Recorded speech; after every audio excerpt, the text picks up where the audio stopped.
I'm sure you've heard of Naruto Shippuden. The series has turned millions of anime fans into ninjas over the years, which it's still doing to this day. Naruto Shippuden Ultimate Ninja Storm 4 Road to Boruto, first released in 2017 as an expansion to Naruto Shippuden Ultimate Ninja Storm 4, and now the title has come to Nintendo Switch. Surprisingly, the port holds up on the console hybrid, as I was once again experiencing some of the most iconic moments that the series has to offer. Unite the 5 villages and usher in new developments. We're still moving forward. Naruto Shippuden Ultimate Ninja Storm 4 Road to Boruto has a few modes that the players can choose from, each offering their own stories and character development. An excellent place to start is the original game's story mode, where players will fight through a few of the most intense arcs up until the finale. The story is more or less linear, as players will play as a variety of characters across a few timelines. One thing that's evident about the story is how it loves to throw nostalgia at the player and use that as a way not only to remind them of why these scenes are iconic, but also to catch players up on the story so far.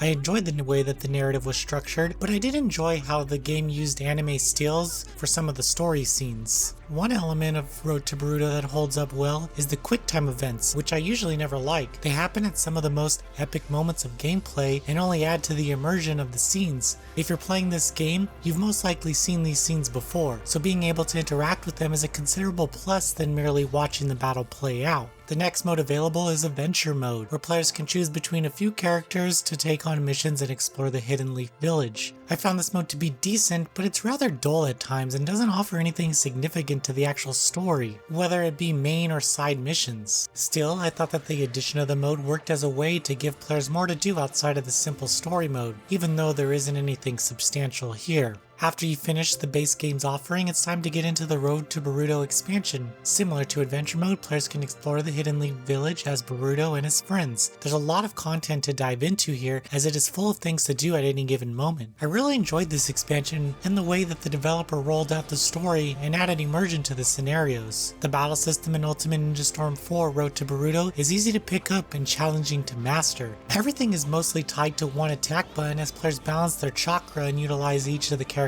abilities. Another feature is Ultimate Ninjutsu and Awakenings, which can power up the player to cause serious damage. There's also a dodge and weapon throw action that players can add to their combos. This system is reasonably straightforward, but when playing online, you'll quickly know when you're playing against someone who has mastered it all. Still, each character plays differently, so learning the combos and who to add as your support characters could create some interesting dynamics with your attacks. Ultimate Ninja Storm 4 Road to Boruto has aged beautifully. The characters and environments look great, even running on Switch. There were a few times during raid missions that the game stuttered a bit for me, but other than that, the frame rate felt consistent and smooth. Furthermore, the cutscenes have some excellent voiceover, especially if you're a fan of the English dub. There's also a lot of content unlocked at the beginning of the Switch version, but I should add that there were some moments where the cutscene wouldn't play for me, and my game suffered a crash during the story mode, but thankfully autosave is a thing.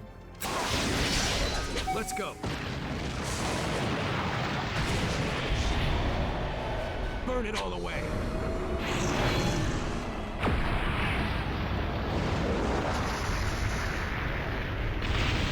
Naruto Shippuden Ultimate Ninja Storm 4 Road to Boruto on Nintendo Switch is an excellent port of a great fighter. While the adventure mode leaves some to be desired, the story mode of both of the base game and the Road to Boruto expansion is there to give players plenty of gameplay. The Switch is a good home for this title. I didn't have any issues with online gameplay or any of the single player modes, and other than a few frame drops, fights were fluid and responsive. If you're a Naruto fan and you somehow haven't played this game yet, this is perhaps the best way to experience it in this generation. Noisy Pixel is giving Naruto Shippuden Ultimate Ninja Storm 4 Road to Boruto on Nintendo Switch an 8 out of 10. Thank you for watching. Please read the full review at noisypixel.net. Noisy Pixel is run by a group of gamers who work hard to deliver news, reviews, previews, and more. Please subscribe to keep up with all our future content.